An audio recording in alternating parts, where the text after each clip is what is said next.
My name is Emily Dolan Davies. I am a touring and recording drummer. I've played with people like The Darkness, Bryan Ferry, Tricky, the Thompson Twins, Cher Lloyd, basically anyone that will have me. And in the last year, I've also set up my own recording studio, and I've been doing remote recording sessions for people across the world, which has been incredible. Today I'm here with a bunch of Shure PG ALTA microphones, and I just wanted to run you through what I use, how I set them up, and how awesome they are, basically. On the snare drum, I'm using the PGA 57, and this is a great mic. I mean, the 57 by Shure is a classic mic, especially for snare drums anyway, so it's great that they've included this in the kit because, I mean, how could it not be? You know, it's just brilliant.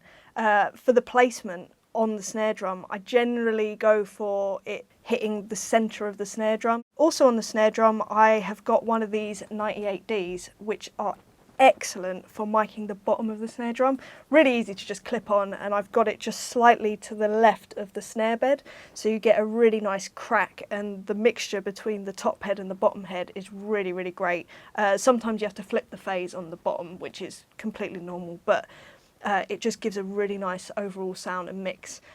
Now generally I'm quite a greedy drummer, so I actually like to have 3 microphones on my snare drum, and both the 98D and the 57 are brilliant on the side of the snare drum, and I usually mic the hole on the snare drum, so that's where all the air's coming out when you hit the drum, because obviously if it couldn't escape, the drum would probably explode or something like that. So I'll put one on the bottom, one on the hole of the snare drum, and one on the top, and that mixture between the 3 of them, just, I've never had a bad snare drum sound, unless it's the actual drum, then it's all down to me, it's not down to the microphone at all.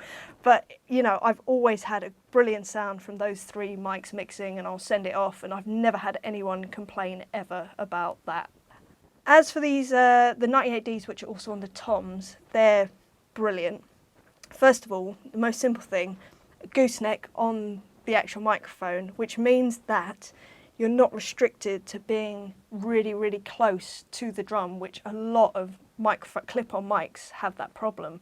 And I've had a lot of problems with it in the past, to the point where you can only mic sort of the very edge of the drum. And I mean, that's not where the best sound is, because if it was, then people would be playing on it, you know what I mean? But with this, you can get a lot of height. If you want a lot of air between the drum and the actual signal, the microphone, then you can do that, or you can do it really, really close, which I like. And again, just placement wise, generally try and make it hit the middle of the drum.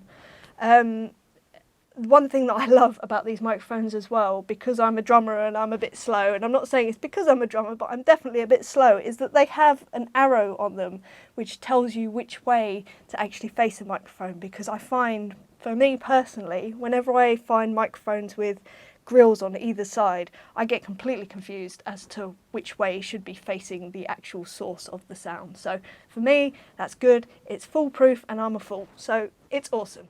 So now I'll go to the overheads. They're the PGA 181s, which I have in an XY configuration, which is a great way of getting a really wide sound, and I think it's really important for drums.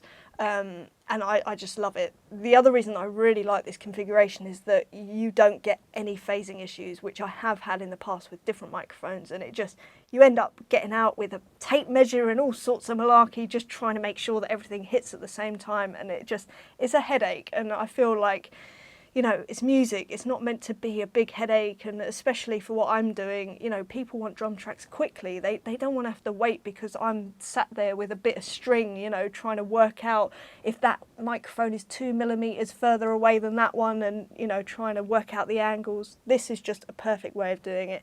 No phasing, great wide sound, and the other thing that I really love about these mics is that they're so much more versatile. So you can have them like this, or if you want to do the whole measuring thing, because I know a lot of people do like to do that, which is fine, but you know, I like to do other things like cook.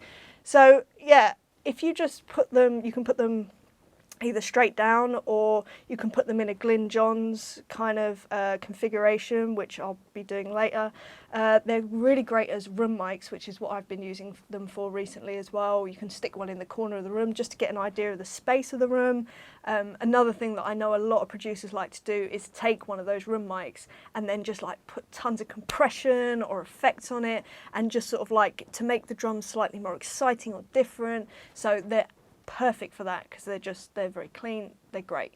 Another room mic technique that I really like, which is, I think I've seen a couple of drummers do it. I think Butch Vig has done it before. I think that's where I got the idea. I actually put a microphone behind me, just above my head. As I play, I'm tuning and I'm playing to what my ears hear. And to me, that's going to sound great, because if it doesn't, then there's a serious problem. But then I thought, okay, well, why not put a microphone right next to my head, and then they can get that kind of spectrum as well. And I did that, and a lot of people really like that idea too. So the kick drum, we have a PGA 52, and for years and years and years, as long as I can remember, I've used a Beta 52A. Now, they're great mics, definitely. Never had a problem with it, just like, yep, this is great, this works, awesome.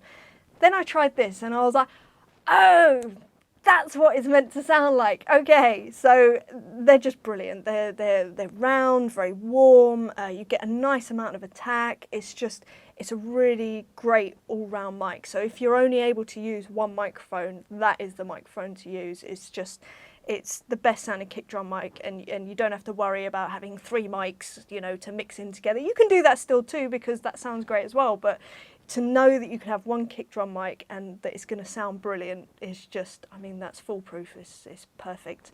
So yeah, all in all, amazing set of mics, and very versatile, and I love them.